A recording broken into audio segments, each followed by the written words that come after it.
La pera es muy semejante a la manzana en su estructura, como también quizá la diferencia aquí estribe en que la parte, en vez de tener forma redondeada, la parte final, la parte más cercana a la base del cáliz está más engrosada, la forma típica de pera. Y aquí tenemos en este corte, vemos como sería el ovario, sería el troncho, que estaría unido al pedicelo. Aquí tendríamos los restos del cáliz y a veces incluso ver los estambres, y toda esta parte, la parte carnosa, sería el receptáculo engrosado. Otra diferencia es la presencia de esclereidas. Cuando comemos una pera, al morder es una especie de estructura arenosa. Las peras son generalmente muy jugosas, pero tienen como una estructura como más arenosa, como si hubiese piedritas en medio. Esas piedritas no son piedras, son conjunto de células de esclerénquima que se agrupan y forman, digamos, las esclereidas, que son características del peral y sobre todo del membrillero. Esta especie se domesticó, la especie que es la Pyrrhus communis, la que consumimos más en Europa, se domesticó en Asia Menor, es decir, es muy próxima a nosotros. Y de hecho la especie silvestre, Pyrrhus pyraster, es especie nativa en la península ibérica, en las zonas del sur de la península ibérica. Hace 3.000 o 4.000 años empezamos a cultivar esta pera, llegando a la pera actual. Pero el consumo de peras, como el de manzanas silvestres, probablemente ha precedido mucho a su domesticación. La domesticación de la pera no fue única, no es el único Pyrrhus que se domesticó.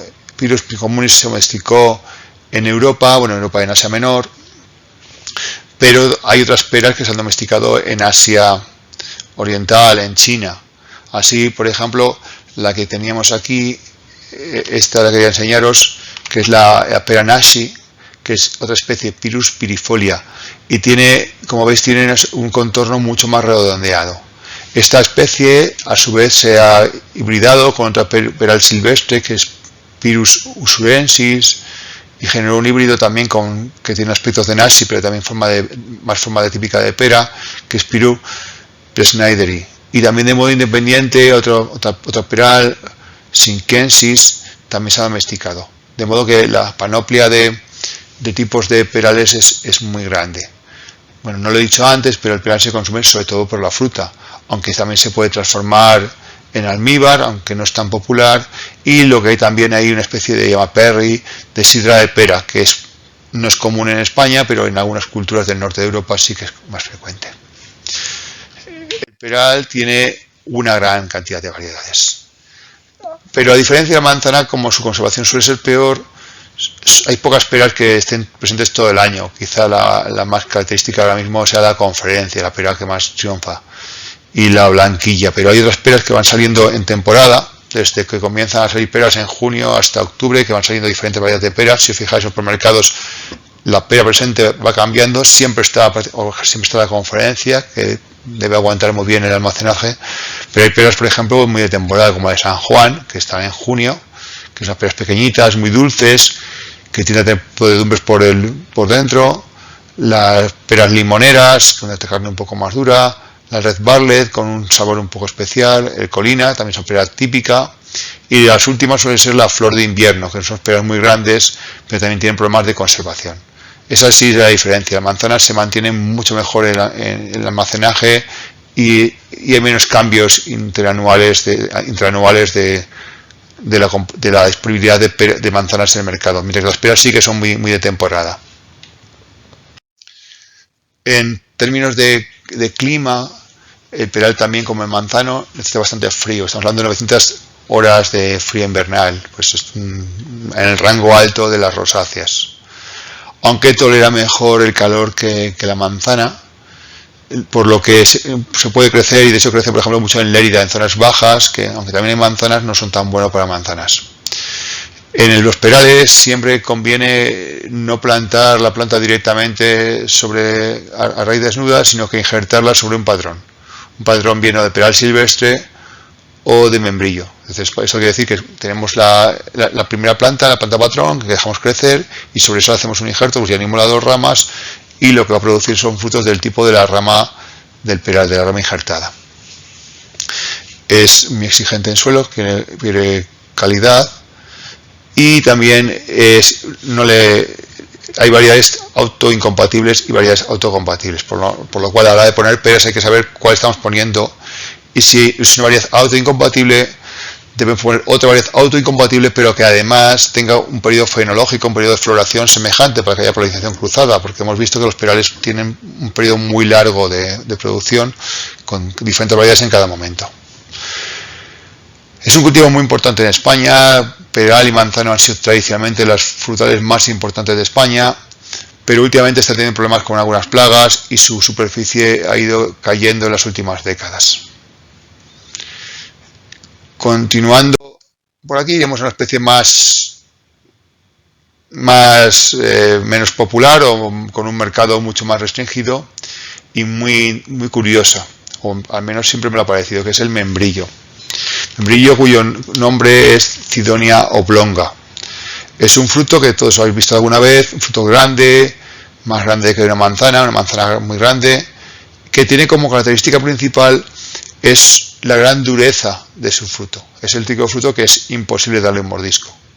En su momento quizá la especie que lo dispersaba, el megamamífero de la fauna que lo dispersaba, tendría unas grandes mandíbulas, pero para nosotros es imposible comerlo, porque tiene mucha fibra y además muchas escleridas, lo que hace ser un fruto totalmente imposible de comer, y además es ácido.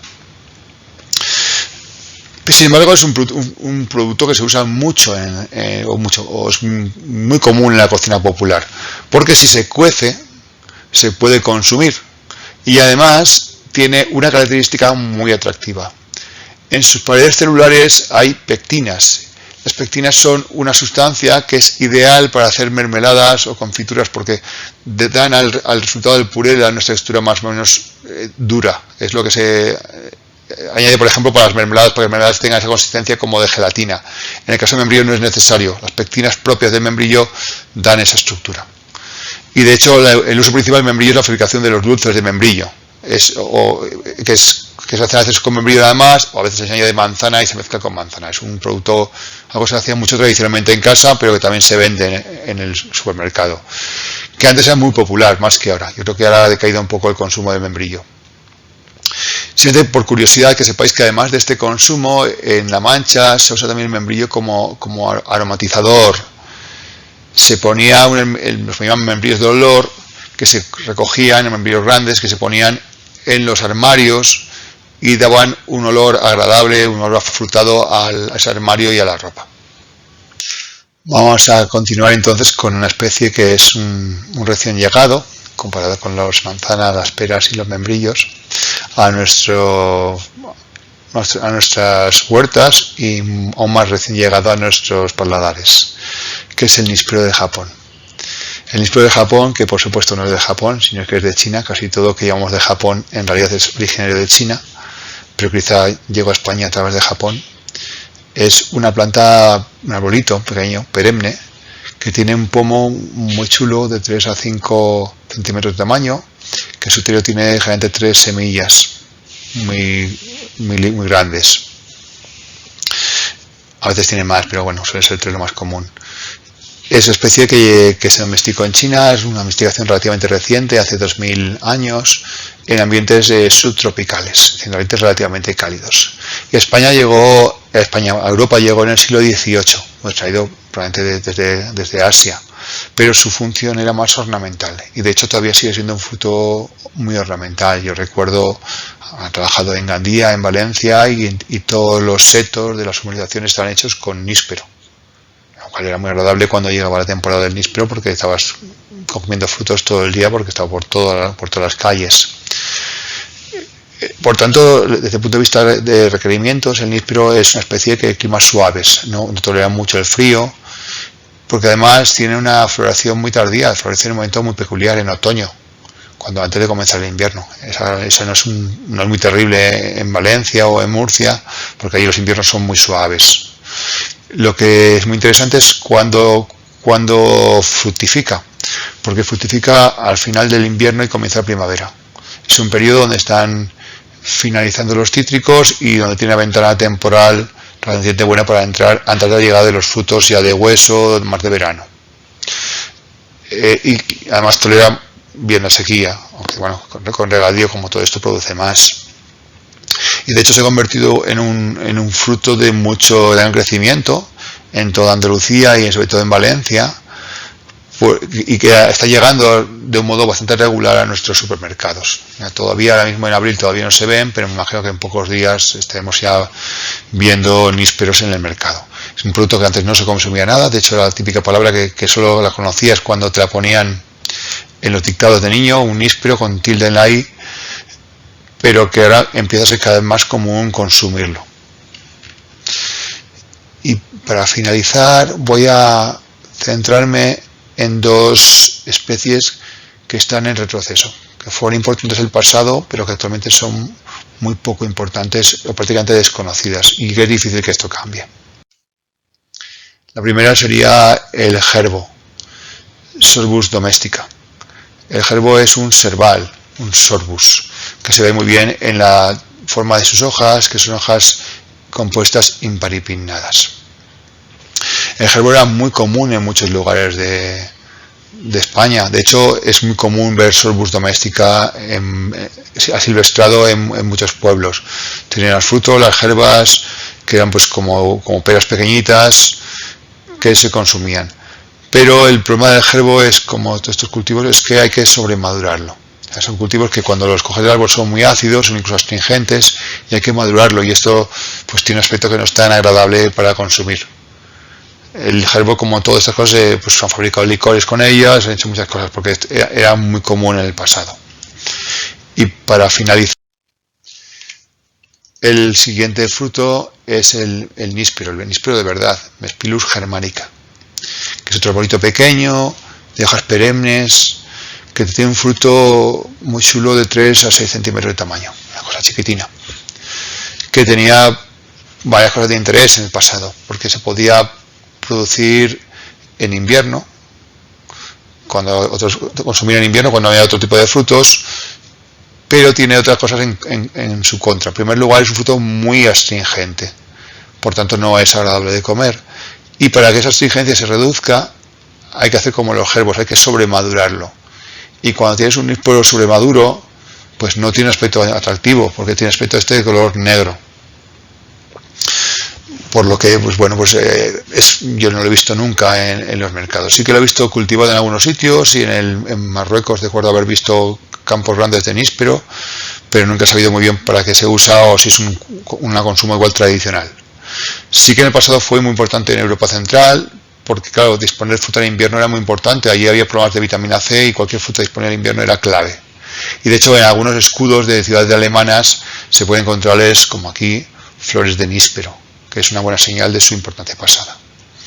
Y bien, con estos dos frutos, con el níspero y con los gerbos, ya hemos concluido lo que serían los frutos de las Maloidae. No son los únicos, hay alguno más, pero estos son los más importantes, o bien culturalmente o bien económicamente. Ya solo nos queda, para finalizar este grupo, la familia Rosoidae. Hasta la vista.